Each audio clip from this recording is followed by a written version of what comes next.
insulated metal, blah, blah, blah, blah. If I looked at the search term like women's pink rubber coated insulated water bottle, like that's my exact product. Now, the more specific you get to the product, the more specific the search is, the lower your search volume is going to be. So what we always look to do on product launches is like we try and find the intersection between good search volume and good to us is like maybe even a couple thousand, depending on the budget, that also have really good relevancy to the product. Because what you're trying to do is you want to get in front of your exact shoppers. So example would be insulated water bottle is going to be really expensive and not super specific to my product. Like it's kind of specific, but not really specific. I'm trying to say like, okay, where can I start getting super specific to my product, but it's going to have enough search volume that I can get the sales volume that I need. So I would focus more on that versus that I would looking at only search volume.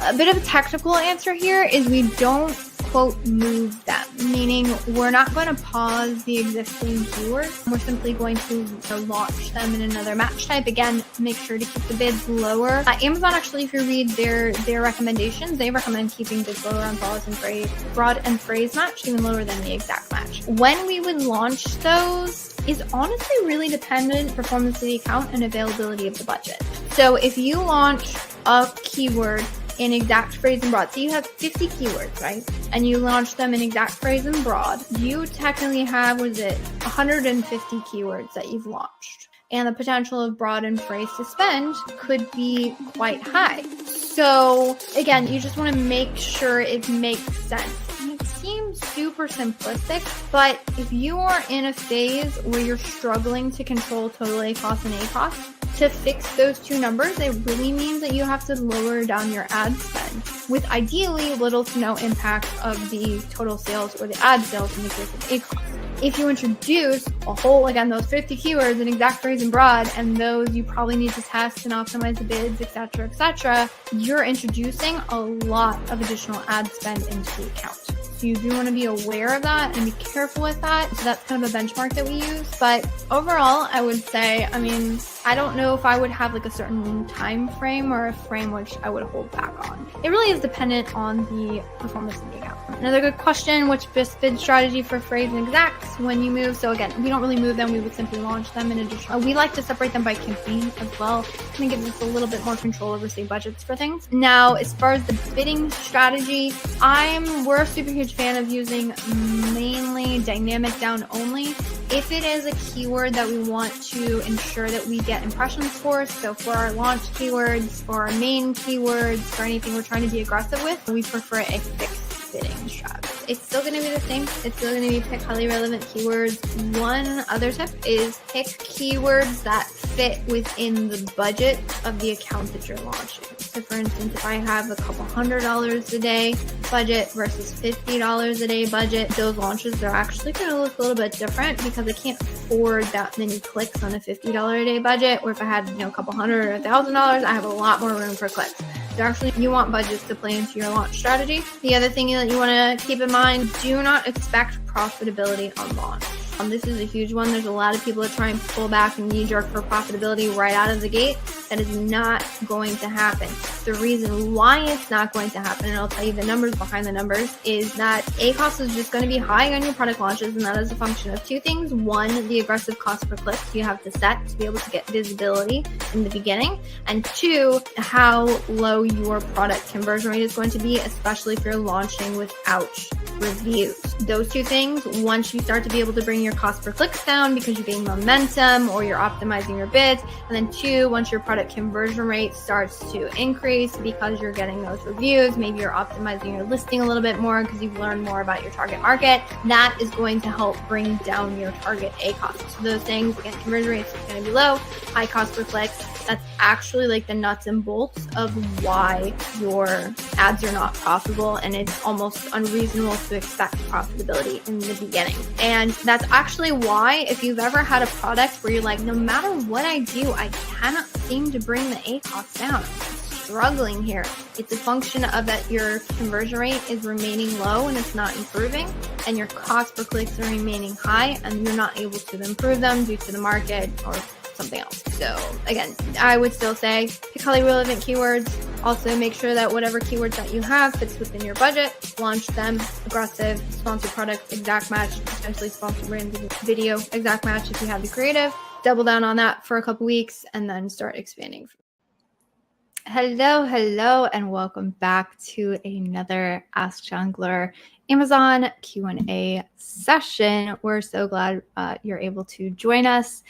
So hey, if you don't know, my name is Elizabeth Greene. I'm one of the co-founders of an Amazon ad agency, and we're on a mission to help growth-driven brands achieve exponential growth. And we've been working at this for over the past 6 years now, with a variety of sellers, from brands with tens of thousands of SKUs to those with just a couple of SKUs, and across a wide variety of categories. So things like clothing, skincare and supplements, baby, constantly everything in between. So partnering and just like looking at a lot of diverse brands, as well as auditing hundreds, potentially thousands of brands at this point. We realized that if you really want to grow on Amazon through leveraging Amazon PPC, it's more than just increasing the ad spend, and you really need to get very strategic and specific with your strategies, which is why I'm really, really excited today to have one of these sessions, because we always get very specific questions, and we're able to give you guys our best answers in the context that you share with us. So that being said, I'm really excited because we have another guest on today. If you saw any of the posts, we have Sean Smith here. So really excited. Sean is the CEO of PPC AMS Accelerator. And if you've been around the block in Amazon advertising for any length of time, you should know Sean. If you don't know Sean, why? I know this was quite a few years ago, but when I was coming up and, everybody's just trying to scramble to learn the things, Sean was definitely one of the people out there putting out content as well as information. First question is already in the chat, and it's on bulk files. So, that's where I live. It's my second home. I know Sean was one of the first people talking about bulk files publicly. It's not like they weren't there. But yeah, we're really, really excited. And I know when I was coming up and trying to learn all the things, a lot of my philosophies, especially on bidding and other stuff, was definitely shaped by kind of how you view things. You have a very analytical approach to stuff, and I think a very common sense in trying to figure out like what actually works. So I really appreciate that, and I'm excited for you to help out people today. So we're here for help out people. That's the job. For sure. Sean's also putting out information on LinkedIn. So if you're not following Sean on LinkedIn, go do that. Definitely recommend. Let me know. Anywhere else that people should follow you, other than you have I know you have the school group.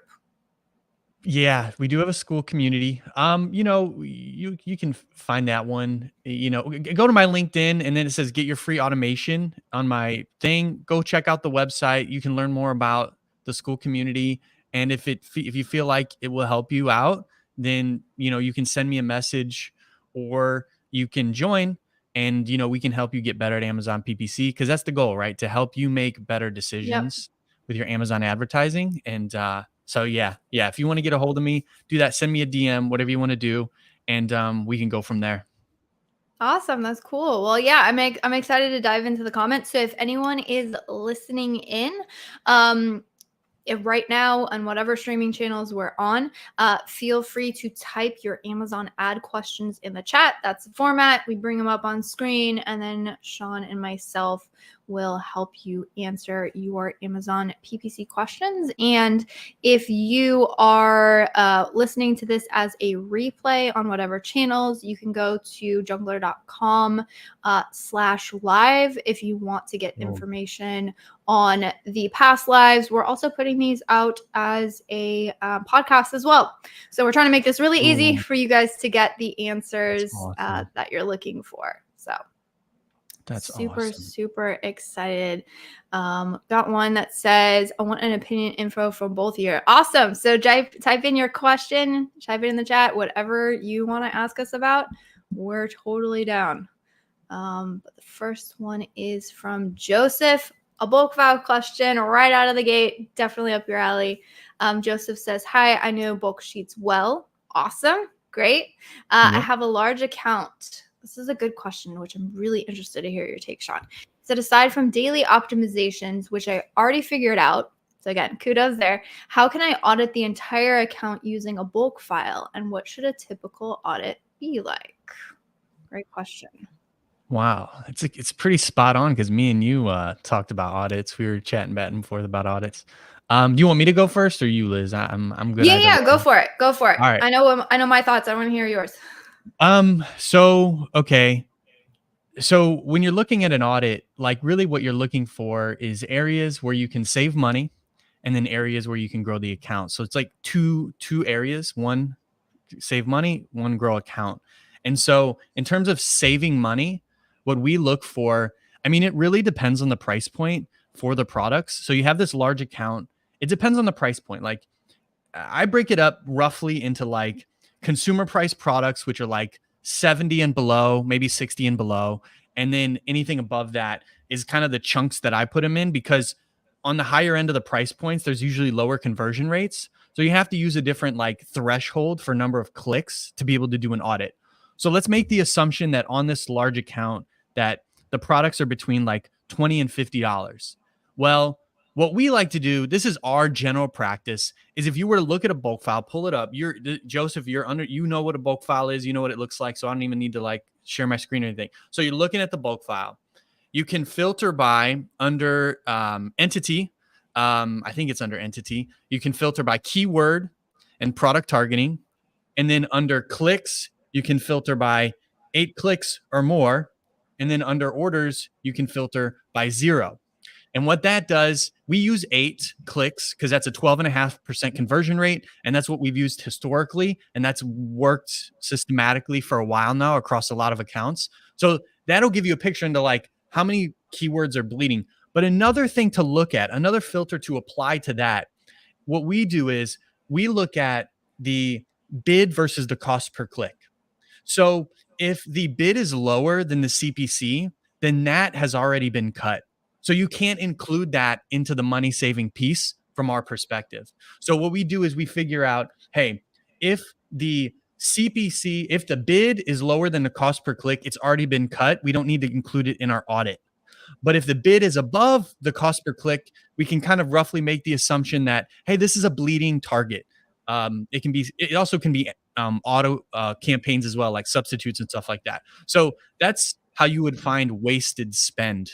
I think that's one way to find wasted spend. The other one would be to have like a target ACOS in your head of like, hey, we want our keywords and product targets to be between, 20 and 30%. I like to do ranges. People will say like my target's 30%. That's not how numbers operate. Numbers operate in ranges and they fluctuate. So I like to look for like, 5 to 10 point ranges. And so like, let's say 20 to 30% or something. Then anything above that, you could look at as like, hey, maybe we could decrease this a little bit. That one I'm a little softer on than I used to be because it just gets harder and harder to get conversions on keywords. Mm-hmm. I feel like even if it's a high ACOS, I'm like, maybe we should just chill with it. You know what I mean? Yes. But like, that's like how I've over the years have thought of it. Because before it'd be like, we need to really cut it and waste it. And then the other thing is budgets. This is a large account. So if you've got a ton of campaigns, what we like to do is look at the last 30 days. You can filter by the campaign name or campaign, and you can see. So the time frame for the cutting bleeders, we recommend is 14 days. The time frame for the cutting budgets, we usually use 30 days. We'll look at 30 days, and if a budget or a campaign hasn't generated sales in that time frame, we'll just pause it. We'll just get rid of it, which, I mean, sounds a little aggressive, but we've been doing some pretty extensive testing, and it's been really helpful with increasing margins. And I think it's your audit and your optimization should really be linked with where we're at in the current marketplace. We're really focused on profitability. most of the sellers are really dialed in on profitability. So the optimizations 4 or 5 years ago are going to be a little different than they are today. And so that's why we've added on more aggressive adjustments. So you can audit the budgets and say, hey, looking at the bulk file, 0 spend, filter by campaign. And you can see like, oh, we've got 7 campaigns that haven't generated a sale in 30 days. So that's another audit you can do. And then for auditing the growth, you know, we usually use the search term report or keyword research to audit for growth because we really don't like to increase bids on like low ACOS stuff just because, you know, it's harder to bring your ACOS down than it is to bring it up. And so if we've got something that's a low ACOS, like let's just preserve that, you know? So in addition to finding the wasted spend in the file, you could also look at the search term report and find targets that are, you know, we usually do like, you can create your own thresholds, but like 3 or more orders and then 1 to 2 orders and then deduplicate it against the keywords because, you know, you like the thing is, man, like, I've done this before. So if you do an audit and you don't deduplicate and you start bidding on the same keywords as before, you might not see the growth on the account that you thought you would see because you're bidding on the same stuff. And you might actually see an increase in tacos. We've done it and it wasn't great. So I would say like do your best to deduplicate. We use deduplication formulas on the search term report. I know that's outside of the bulk file, but that's, I guess, an additional piece. And that's kind of like, I would say our like a good overview, fairly detailed overview of a strong audit. Yeah, I would say that is a very detailed overview of a strong audit. Tell me if I'm going too long. Just let me know. No, that's perfect. That's perfect. Yeah, don't worry about moderating the questions. I'll get that. Yeah, I'll add my 2 cents. So just basically what Shauna is getting at, which is the thing you're trying to do with any audit. Sometimes audits are like this ambiguous, like, how do I audit the thing? Am I missing something out? It's basically like, what do I want to happen? Am I looking to increase sales? Am I looking to decrease total cost? All audits should stem from a goal. Because if you're perfectly comfortable with, say, a 40% ACOS, because maybe your profit margins are 50%, and even out of 40%, you're profitable. I know that's kind of a unicorn in today's market, but those scenarios are there. Us saying like, oh, in general, we should be hitting a 25 to 30% ACOS. And so if we went in with any preconceived, this is the quote best, we're going to be getting at the wrong thing. So, or an example of my goal in this account is not necessarily related to the ads. Maybe it's, I want to grow the market share, or I want to increase ranking, or I want to do something. Going in with, say, more of how do I cut ACOS is actually the wrong conclusion in these things because it's not goal. So I'd say first is decide what is it that I'm trying to accomplish, be it growing sales, be it increasing profits, all of the above. There's not really wrong answer here. It's what do I need for my business and for my account? And then understanding of your account will help you set more realistic goals. But that's really kind of what you're aiming at. So it could be sky's the limit goals. If you understand your account and if you're managing it yourself, you should understand the nuances of your account. So it's like, okay, I feel like I could bring this down. I feel like I could grow this here. Then what your audit is going after. So in the case of profitability, then you're focusing on where are my cost cutting measures. And the goal of profitability is where can I cut costs with little to no impact of the total sales. That's your goal. So then you're looking at things of where can I cut costs, and then that's cost cutting measures. If you're looking at growing sales, then your question is, okay, where can I increase ad spend? What more can I go on? More can I push towards with, again, little to no impact on the profitability measures, which in that case would be total cost goals. So what Sean was outlining was like a perfect overview of like really fundamental nitty gritty things to do. I would say in addition to just like the nitty gritty and base actions, which at the end of the day, what you're doing honestly is taking all the base actions that Sean just mentioned was what keywords am I not advertising on that I could advertise on? What things am I overspending on that I can cut? That's really what you're trying to do. Other ways we've found helpful to sort of look at things is instead of like the nitty gritty, if you want to zoom out a layer, we call it like the in-between layer, you can look at either on a product level or on an ad type / match type level. Might be another helpful way to do that. In this case, you would be looking at creating pivot tables. So if you're familiar with spreadsheets, you're familiar with pivot tables, you can actually use bulk files really, really well to say create a pivot table off of, now you're going to have to do this individually for like the specific ad types. But you can create a pivot table off of, say, the exact, or, the match types. Where am I performing best? What has better ACoS, what has better total ACoS. You might find interesting things within that as, oh, wow, I do really, really well in product targeting. I had no idea. Maybe there's ways that I should look to expand that. Oh, I'm doing really, really good on the auto campaigns. Maybe I should go and evaluate the search terms that are triggering through there to get better insights there. And that can sort of lead you down a rabbit hole. The other thing that is really helpful to do is to also look at things on a per product level. So not, if you have a larger account, it's not just within my ad structure is working. It's what is the performance of each of my products. And then therefore I can know, instead of just zooming in on this particular campaign type or this particular match type, I can zoom in on a product level, then evaluate the ad structure of that product level. The goal is increase profitability. Where can I get more efficient with the ad spend? The goal is to increase sales. What am I missing within this one product line's ad structure? Where can I then build off of that? To do this evaluation, you would want to look at a business report as well as a bulk file. Now, if you have any sort of, like, we have a analytic tool that we use. I feel like I plug them every single week. But it's called KPOC. We really, really like it because it gives us a grid all the way down to a SKU level if we want to roll up to a parent ASIN level. If you're evaluating total ACoS, pro tip, I would recommend evaluating it on a parent ASIN level, not necessarily a SKU level, because that can lead you to some incorrect conclusions.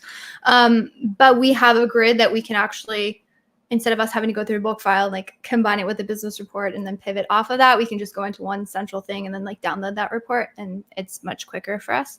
But if you want, all you're looking to do is say, where am I advertising this SKU?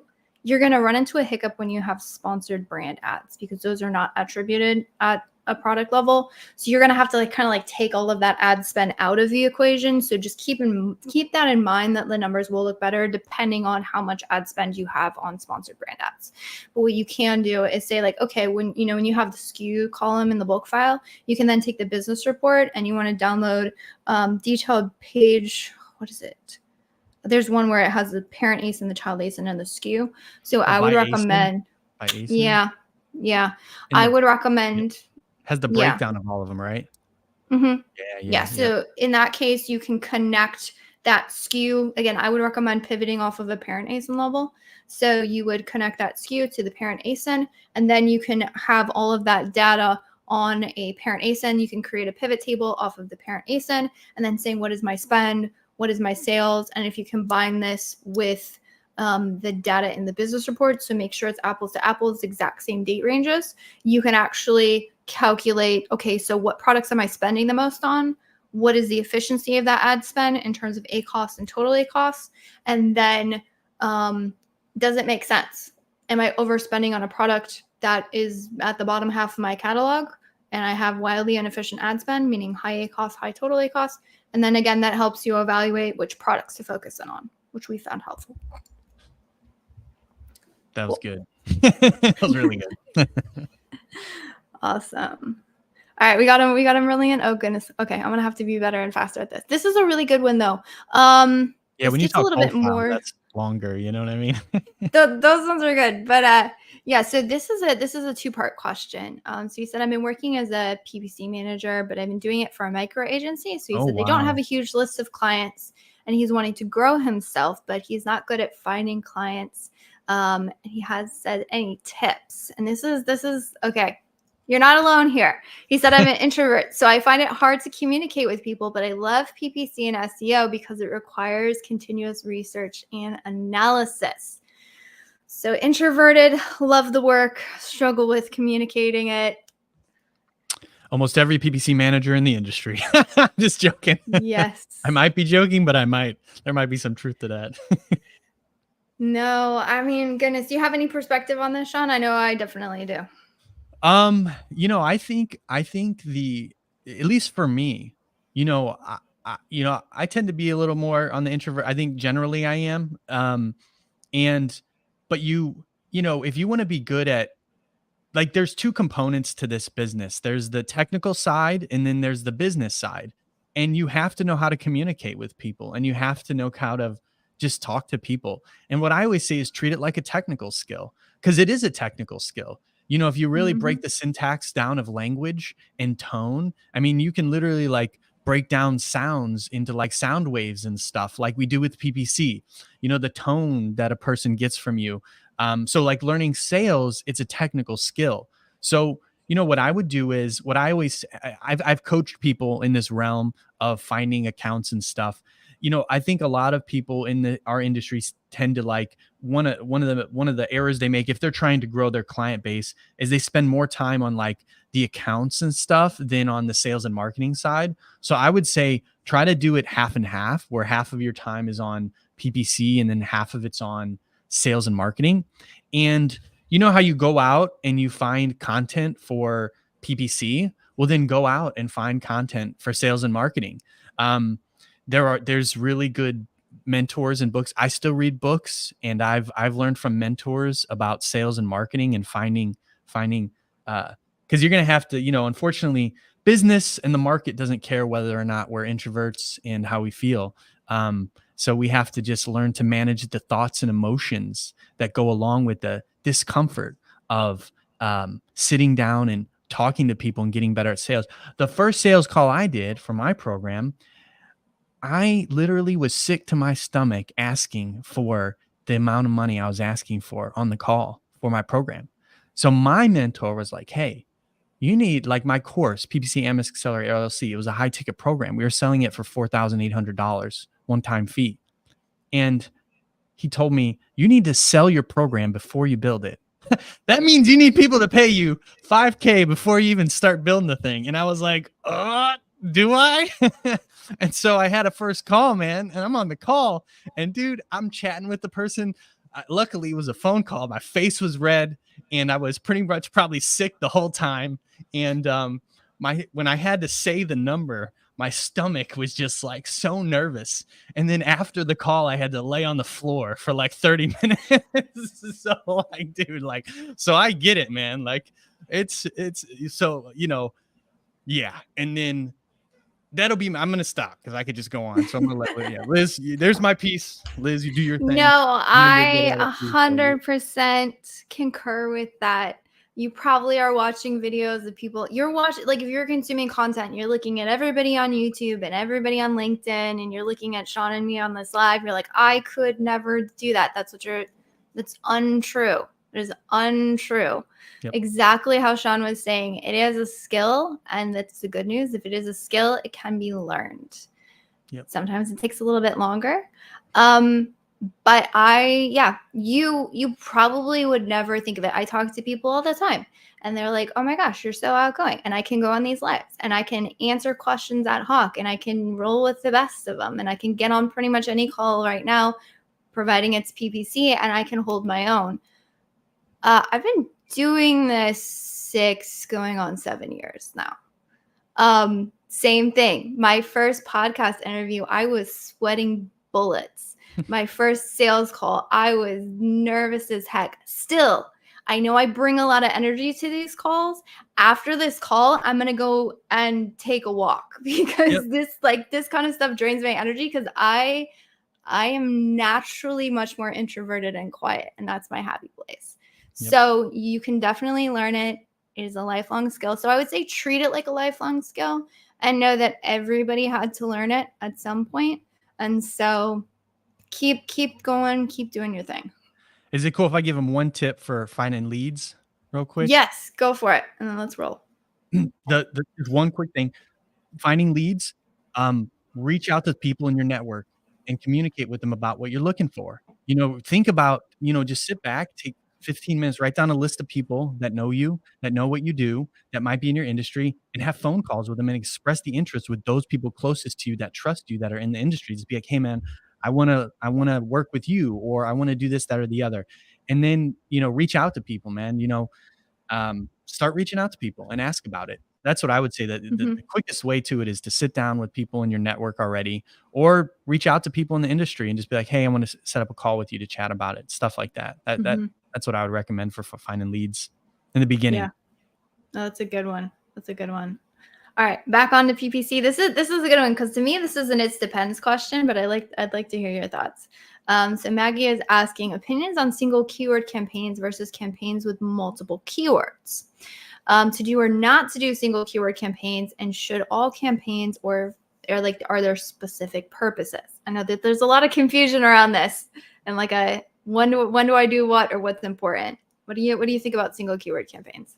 First off, what's up, Maggie? How you doing? I know Maggie, so what's up? I'm so happy she came. All right, so opinions on single keyword campaigns versus campaigns with multiple keywords. To do or not to do single thoughts, please. Yeah, this is a pretty like hot debate type thing. You know, I've heard a lot of different like theories about it and stuff. I mean, I haven't seen any like case study. Like, I don't know, man. It's hard. I think that like I can see, you know, because I've just heard multiple stories where people will take like, you know, ad groups with like 30 keywords and then put the ones that don't get impressions, and then they get impressions. But I'm wondering if it's is it because like Amazon's algorithm doesn't like it, or is it because the other ones are the ones that we're spending, like the ones that are higher, like higher search traffic? I'll tell you what we do. I'll just tell you what we do to this day. We don't really limit it that much. We do use less. But I would say these days our max is probably around like 20 to 30. I mean, we used to do it to where we didn't even really care at all. And we've grown accounts doing that method. You know, we've grown accounts from $1 million a year to $80 million a year using just however many go in there. So, you know, I think that's a tough one, man. That's such a hard one to answer, because, I think, all right, I'll give you like advantages and disadvantages. I think one of the biggest disadvantages of single keyword campaigns is budgeting. That's the biggest disadvantage, because because there are long tail keywords that you might want to bid on and stuff like that. So if you end up like in a situation where you have like 5 or 6 super high traffic keywords that spend a lot, you could blow through your budget and then not have budget for like those longer tail keywords. So single keyword campaigns are tricky because they can spend a lot more. So a lot of people reserve them for like 1 or 2 or 3 keywords that they really want to rank for. So that's one of the disadvantages. One of the advantages is it gives its own traffic. And it's almost like I guess higher probability that you'll get traffic to that thing, and you can control how much you spend. There's a lot more control, I think, behind it. But we still do multiple keywords. We don't do single, just because we know the way we usually do it is, we know there's only going to be like a few high traffic keywords that end up in our ad groups. And so we're okay with having like 2 or 3. And then we know the rest are kind of probably be lower traffic, because they're usually longer tail. So it'll be like your root keyword plus like specific attributes about the product. And we know those are going to be longer tail. So, I do multiple keywords. I don't see why not. I would say it's a disadvantage. It's more of an analysis of the pros and cons, to be honest, on that one. Yeah, I would 100% agree on the pros and cons approach. I actually have a video for you. Looks like you're on Facebook. I think I can drop it in the chat, but it's a single keyword campaigns question marks. How many keywords per campaign? Because I got this question a lot. And so that is exactly how Sean was saying, like pros and cons to this approach is exactly how we would approach it, and how Sean laid out. One, limited keywords means you have much more control over which budgets are going to go to those specific keywords. So in the case of, say, like a ranking campaign or something, where you want to get really, really specific with where your budget is being deployed, 100% makes sense for a single keyword campaign.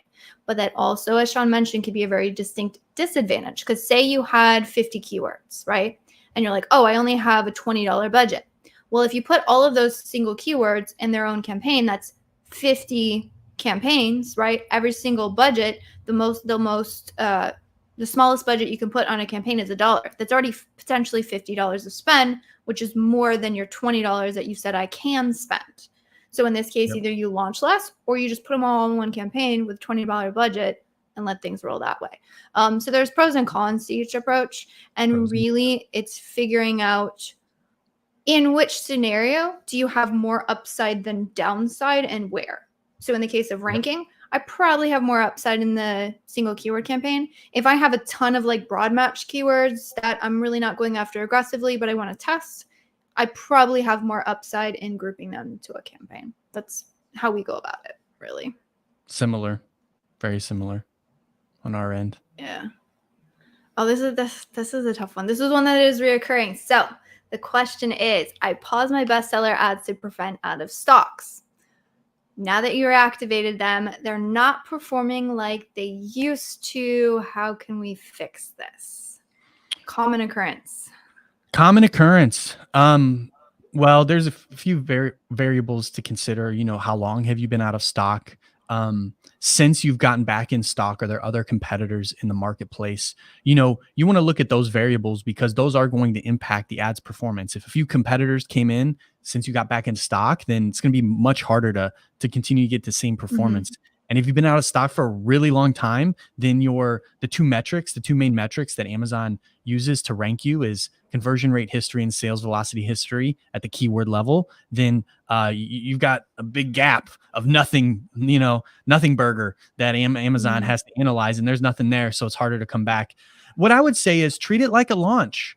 That's what I always say. You know, when you're back in stock, you can't expect to come back to the top because Amazon's most likely going to charge you more for a click, and you're just not going to perform as well. So what you need to do is just not expect that it's going to go back to its previous state like right away. You need to watch it over time. So, watch it after the next week or two, because you need to gain velocity again, and you need to gain trust in the algorithm for it to want to show you for cheaper clicks, and even just being a better converter. So those are things that I would look at. Also, check your indexation for your keywords to make sure now that you're back in stock, you're still indexed for your main keywords.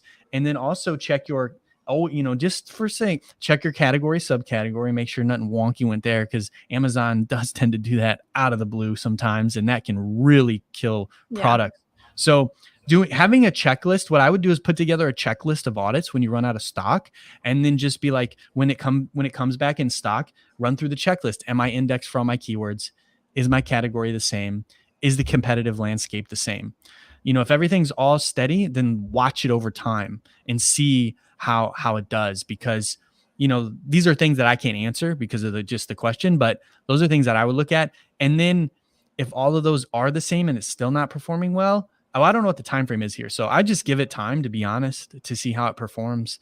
That's the only thing with this, like the what we have here. That's my recommendation, I would say. Yeah, no, 100%. What Sean said, based on the conversion rates, based on just kind of like your performance over time, that performance was essentially shut off.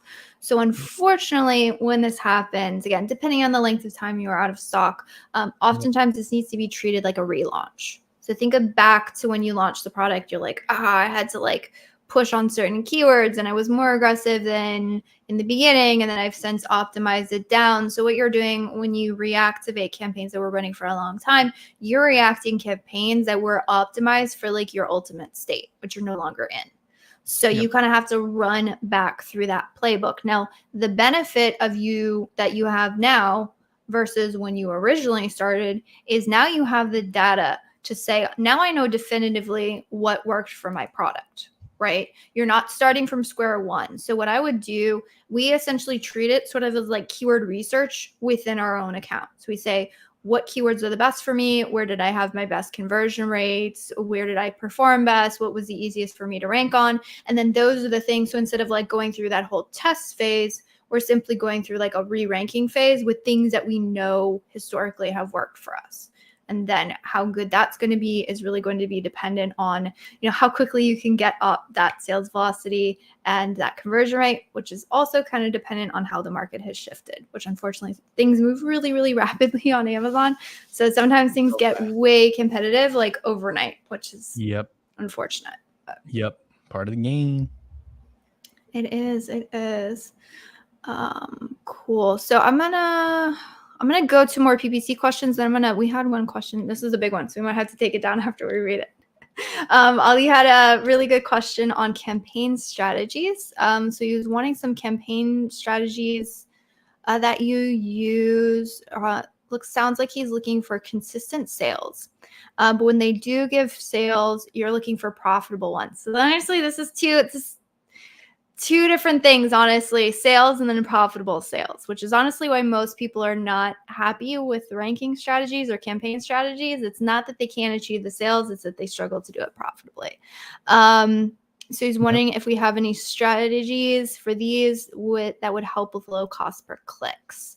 He was wanting to know one for all ad types, if we have one for sponsored product keyword targeting, product targeting, category targeting, or sponsor brands keyword targeting. Basically, like what strategies can you give me that help mitigate high cost per clicks and can bring consistent sales? It's the holy grail, what everybody wants. Do you got a holy grail, or is it something different? I don't know if the holy grail exists, but first off, hello, I know Ali as well. Hello, Ali. Just want to say hi real quick. And then you know, I'm just gonna go off of what we do, and that's it, right? Like what we do with our accounts that we manage and what we teach. And at this point in time, to be honest, we really focus all of our energy on sponsored products for the most part. And the only reason that we personally do that is just because it's a symptom of the market. The market is moving towards profitability. And from when I look at from a science, just a quantitative standpoint, we know that when it comes to ranking keywords, when you look at the whole data sets of all the ad types, we know that sponsored products is really the proven one for ranking. So if you're looking at profitability and you want to be really die hard with profitability, what I always say is each ad type needs to prove its worth from my perspective. Let's say we have like 4 chairs, and each chair is an ad type: sponsored products, sponsored brands video, sponsored display. And I need to ask them, what's your impact? What is your impact going to be on total sales? What's your impact going to be on my profit margin and my profit? Right? I need to ask those questions because they need to kind of prove themselves. And like good examples like VCPM, right? Like that specific attribution model doesn't, we can't correlate. We haven't been able to find a correlation between top line sales. And we've been in situations where sales were way higher on VCPM than the business reports. And people have asked me about it. So, you have to look at how Amazon attributes things from a data perspective. And so we really focus a lot of our time on sponsored products. And we also do focus a lot of our time like you said, on by decreasing cost per click, decreasing CPC, because a lot of people use suggested bids for things, which we do as well. We look at it to see where the market's at, but we also ask ourselves, how much are we willing to pay per click? Because I've been in situations where I can decrease CPCs, like for one of my accounts off the top of my head, like 50 cents per click, and we got running out of budget still. So, I would say like your kind of question is like, how do you differentiate like campaigns to generate more sales and then more profitable ones? And I think you have to really choose one path from my perspective and then test things. We are very profit heavy. So maybe I can't speak to the growth aspect of it. I don't know, but at least with the accounts that I work with, we're still growing, even though we focus heavy on profitability. And that's because we're strategic with where we spend our money. And so sponsored products is a lot of where we spend it. Keyword targeting, product targeting, category targeting is really hit or miss. And then auto campaigns are really hit or miss as well. So if you want to be super profitable, I'd say keyword targeting and product targeting are probably your best bets. And then, having a ceiling. So what we'll do is when we launch campaigns and add things there, we'll have like a ceiling, like where we're not willing to make more than $1.50. So my team will go in and we'll apply suggested bids. We'll add 50%, and anything above $1.50 gets defaulted to $1.50. That way we can tell Amazon we're not willing to pay any more than that. So I don't know if I answered the question, because it was kind of a hard. I think you did. I think cool. Yeah, Liz, let me know. The question was a longer one and a more technical one, so I don't know if I did a good job. So yes, I'm gonna go I'm going to go broader here, kind of talking about what you're actually looking to do and then how you might go about doing it. Sean's perspective on focusing on sponsored product ads, and then focusing on keywords, and his comments on like categories being hit or miss, autos being hit or miss, I would say is correct. And that's the thing that we found as well. So 100% agree with that. When you're looking for consistent sales and profitability, really the two things within the ads that dictate that is your cost per click and your conversion rates, are the two things. Product price as well, but that's a little bit less flexible most times. So it's how much am I paying? Is that your cost per click? How many clicks on average does it take me to convert? That is your conversion rate. And so it's saying how many clicks do I have to make an order, and how much am I paying per those clicks? And those two things are the determination as to what your ACoS is going to be. So as you can imagine, if your conversion rate is really low and your cost per clicks are really high, that's what the actual root cause of high ACoS is. And that's why bid optimization is so important, because what bid optimization is doing is that's seeking to bring down your cost per click. And so that's the actual thing you want to focus on. So I would caution you against thinking, what can make product targeting have good cost per clicks? What can make my keyword targeting? Really, these things are determined by where the product converts best. So in some accounts, product targeting crushes it, and keyword targeting doesn't work as well. The reason why, we can get lower CPCs and we have really good conversion rates on product targeting for whatever reason. In other accounts, product targeting absolutely sucks and we have terrible conversion rates, and yet our keyword targeting works really well. So what you're looking to do in these cases is not what ad type, what match type, what targeting. It's on, I always say, sometimes we can get so in the weeds, we're like match types and ad types and creatives and like there's all this back end stuff, and we're looking to put it into buckets. What really all of those things are changing at the end of the day is, where am I showing and how am I showing up when a shopper is searching through Amazon? So think of it more from the shopper perspective on, when I appear within this search page, when I appear within this product page, when I appear here on, higher in search, lower in search, these types of shoppers, you're really looking to get in front of your audience. So when you're doing keyword targeting, it's where is my best converting audience? And that is what I focus on to go after, because I know my conversion rate will be better. And ideally, I'm also looking for keywords with better CPCs that I can afford. Higher conversion rates, lower cost per clicks, absolutely game changer in terms of lowering ACoS. So really, that's what you're looking to do. Where is my audience searching? Which targets can I go after that have a price that I can afford? And then you double, triple down on that. And then that's what helps grow accounts through good ACoS. And how competitive your product is, how much shoppers prefer your product over your competition, and how aggressive the rest of the category is getting with their bids. Those are the things that actually determine like how low you can push down your ACoS. Yep. Cool. I don't know if I answered that one succinctly, but anyways, that's my thoughts on that. I think we got it. All right.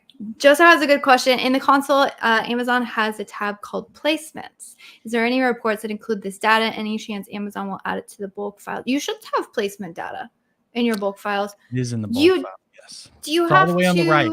all the way on the right. Go all the way to the right and you'll see placement data at the campaign level. Yeah. I think there's a checkbox where you can get rid of it though. There is. So when you're looking at the bulk file, it'll say include, and there's a list of things to include. And I think placements is in there as well. So Joseph, you might want to check that off and then request a bulk file, and then it'll show you that data. Yep.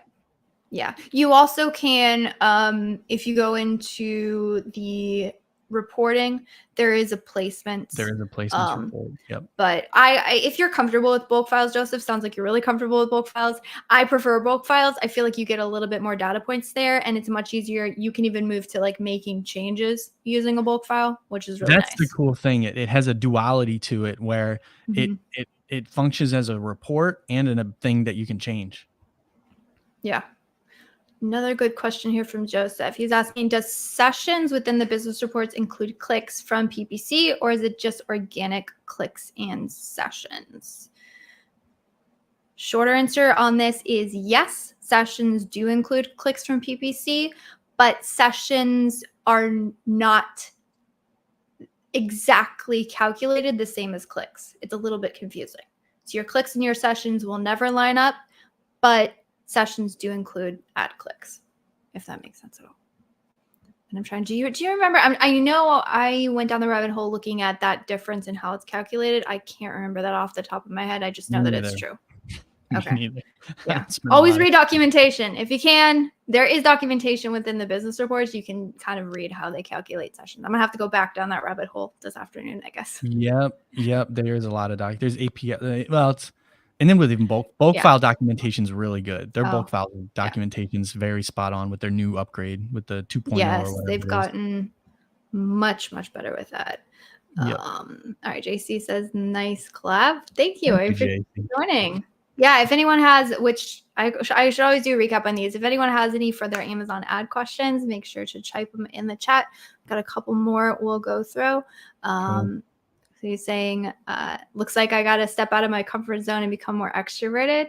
Yeah, I would say on that, if I can add a twist or a nuance, it's not learning to become something different. It's learning how to live within yourself and like do the thing, like push yourself to do something that's outside of your comfort zone. Yes, I wouldn't look to change yourself, because if you focus in on how do I best approach this problem, you're going to come up with solutions and ideas that nobody else has. And that's where you're really going to start to take off. Yep. And if you want to get leads or whatever, remember, just one goal, sit down and write down like 3 people, like I said before, and then reach out to them like this week, set goals, and give yourself deadlines. Yep. 100%. All right. Another good question. He said, I have a competitor targeting campaign running, but in the customer search terms, there are keywords that are converting. Ooh. Why, if I'm just targeting products? Dude, this is one that is so interesting to me, because a lot of people don't realize product targeting. So historically, a lot of people have thought that product targeting is when you click on the listing and then it says a carousel of sponsored products related. But product targeting and keyword targeting have the exact same advertising inventory, meaning that if you rank for a keyword, you can actually convert for a keyword in a listing, and vice versa. If you type in a keyword and you rank, it could be a product targeting that somebody's bidding on. So long story short, product targeting, and that's why people don't realize you can use product targeting to rank for keywords.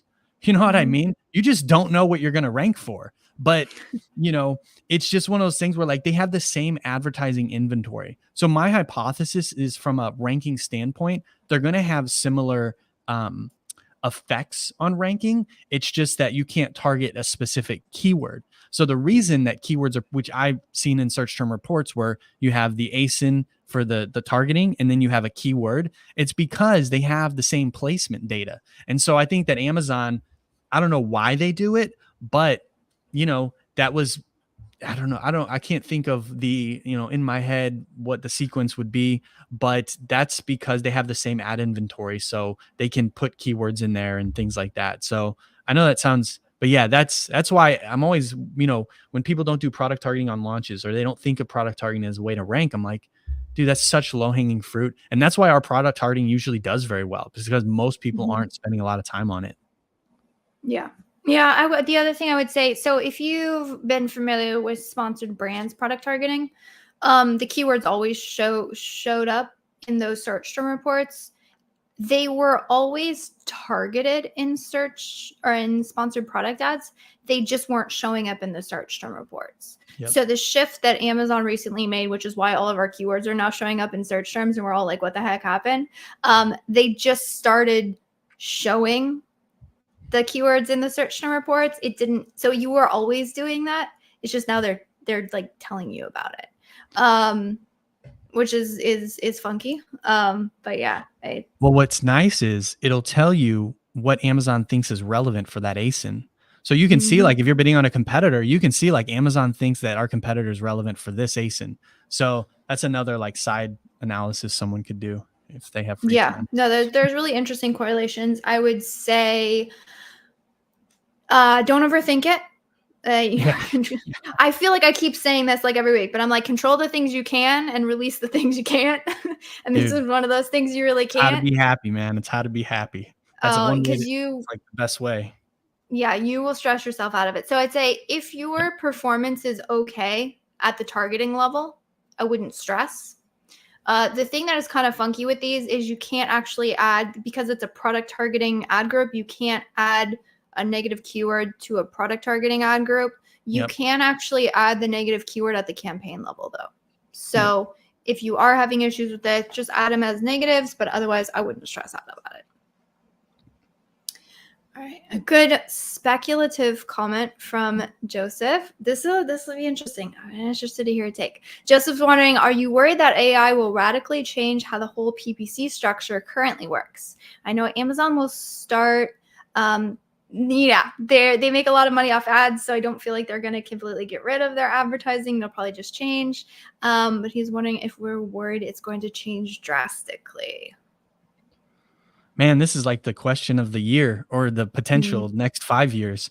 I think that like right now, I've watched like interviews with Sam Altman, which is he's like the CEO of OpenAI, which is they're responsible for ChatGPT, and he said that the two things it's really good at right now is content and programming, but you can do some really cool stuff with like uploading bulk files and making adjustments. So you can put prompts in there to make adjustments. But we, personally, we use Zero AI for Amazon advertising adjustments. And I've sat down with my clients have asked me about this, Sean, AI, with PPC and stuff like that. The way that I see it, this is how I told him, is I said, here's why my input is probably a little more expansive at the moment than AI's, is because with my brand, I'm able to look at his PPC and optimize it towards goals outside of what the data that's in the database is making decisions on. So let's say he has like he wants to buy a house, right? And he wants to put more cash in his bank. Well, the AI is not going to know that, but I will know that. So I can make sure he's more profitable by decreasing the bids. Or let's say he wants to expand his TikTok shop, right? Because he's doing well in that specific area. Well, I can optimize it to where he's like, hey, Sean, can we make it more profitable so we can take that cash and put it into TikTok shop? AI can't make that specific decision to do that. And so, AI, at least on the ad level, it's limited by the scope of the data that it has access to. And so the conversations that I have with my clients are data. Like right now, I like every word that comes out of my mouth is a piece of data, right? That's how I think of data. That's how granular it gets. Because if you even look at databases, we won't get into that. But long story short, I think that the analysis that we do, I think it's a tool to like help with specific things. But it's actually, AI, a lot of like tools have been around for a while that have said they'd use AI.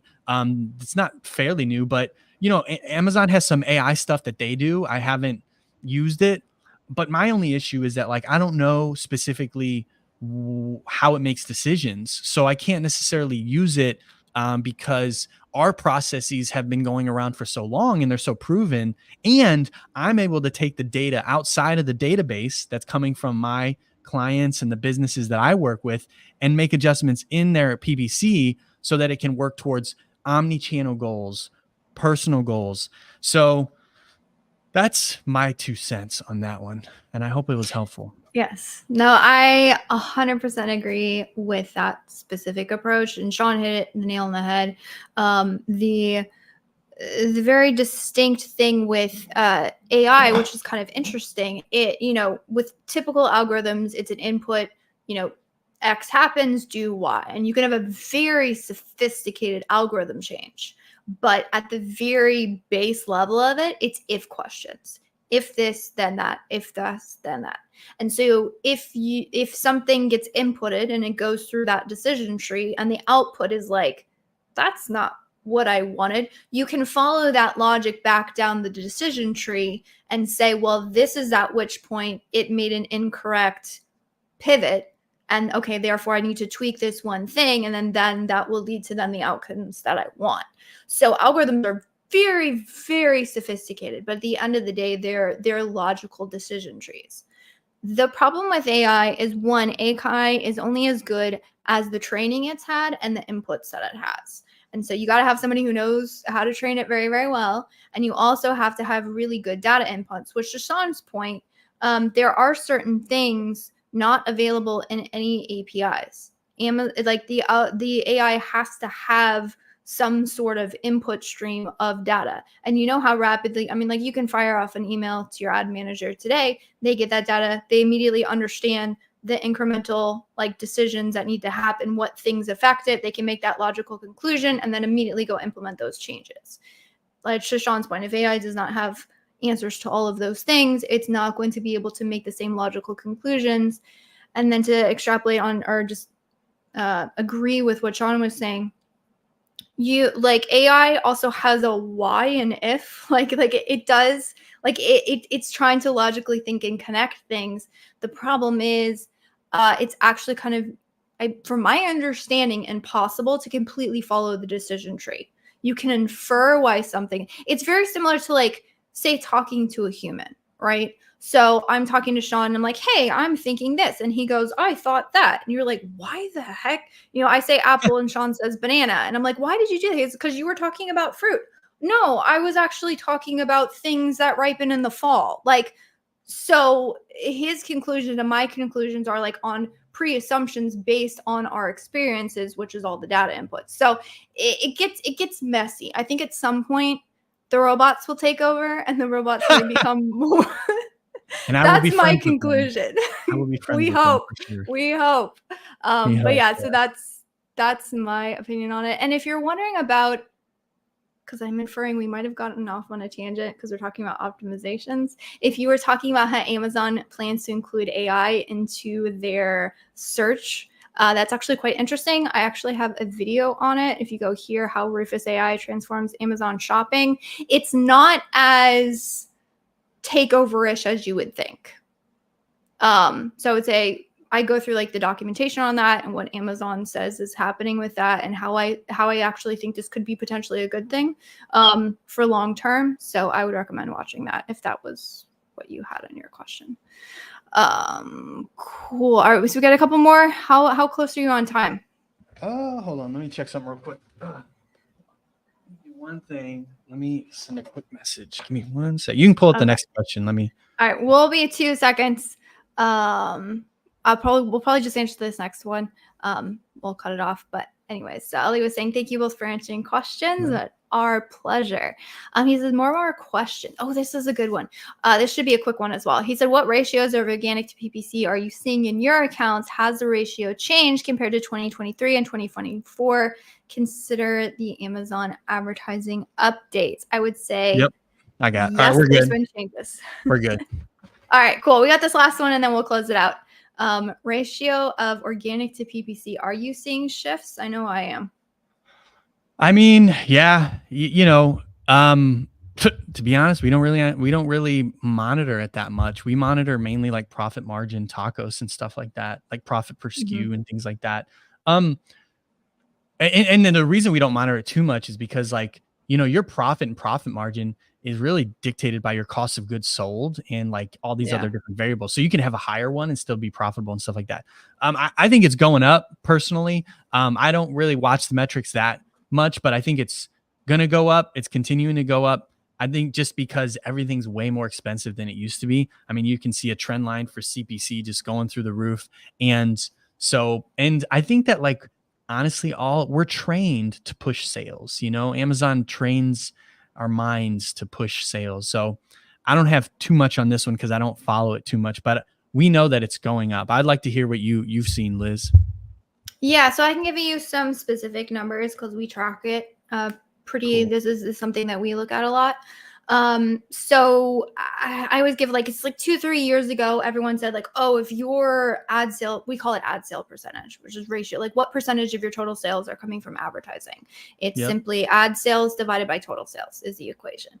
Yep. And so like 2 to 3 years ago, it was like, oh, if you're over 30%, oh my gosh, watch out. And at the high end, we're at 40%. These days, we're seeing closer to a 50%, and that is creeping up towards 60 and 70, as much as that makes me slightly nervous. So those are like our benchmarks. So it used to be, again, like last year, a couple of years ago, I would say like, oh, if you were reaching 50, like house on fire. Now I'm saying like, you know what, if you are at 50, you're probably okay. You want to watch it. If you're at 60, I'm slightly worried. 70, yeah, something probably needs to be fixed. 80, that's scary. That would be kind of like my barometer. And it's depends question. Like you're going to have 100% when you launch a product with PPC. Yep. And then that should slowly drive down from there. The thing that we really look for in this benchmark when it comes to lowering total A costs, the action item is lowering spend. And the thing is, if the action item is lowering spend, what we're doing is we're restricting visibility of the product. Now, we should be restricting it in a way that gets the product more profitable, so it's a happy trade-off. If your ad sale percentage is high, meaning you're highly dependent on ads to drive sales, and you have no good organic ranking, so that disproportionate sales is happening because you don't have good organic visibility, then if you go and lower spend, you end up just decreasing sales in general. And so that ends up in a world of hurt. Now, the way you could decrease it even if it is high is if you have really strong organic rankings. I think people think cannibalization is more of a problem than they think it is. I think most times those high numbers are due to poor or lack of organic ranking. But if you have really, really high rankings and you're also running it really aggressively with the ads, it could potentially be a cannibalization issue, which in that case, if you pull back, you're probably fine. That would be my 2 cents on that, though. We can do another one too, Liz, if you want. I don't know if you have another one. Okay. That one's pretty cool. Because I didn't have much to say. No, I think we're good. The other ones are they're about fees and cost structure. So I think we're fine. But just fees was and saying, cost structure. Cool. really formative. And somebody said robots couldn't take over in humanity except for movies. We hope you're right, man. We hope you're right. I think humanity has a lot of potential. So with that, I really, really appreciate everybody joining in. I appreciate Sean. So I would go and check him out, ppcamsaccelerator.com, or definitely recommend checking him out on LinkedIn. He was saying shoot him a DM. That's a great way to get a hold of him. Say hi. And yep, for sure. And if you want to catch any of these replays, recommend you going to junglr.com/live. You can see we're still live here, still answering questions. That's pretty cool. And yeah, you can definitely go back and watch all of the replays because there's a lot of good info over the weeks. And with that, I appreciate you joining in, Sean. I appreciate you staying a little bit over. And thanks to everyone who answered questions. And we will see you guys next week. Thanks so much. Hi, guys. Korean Heart.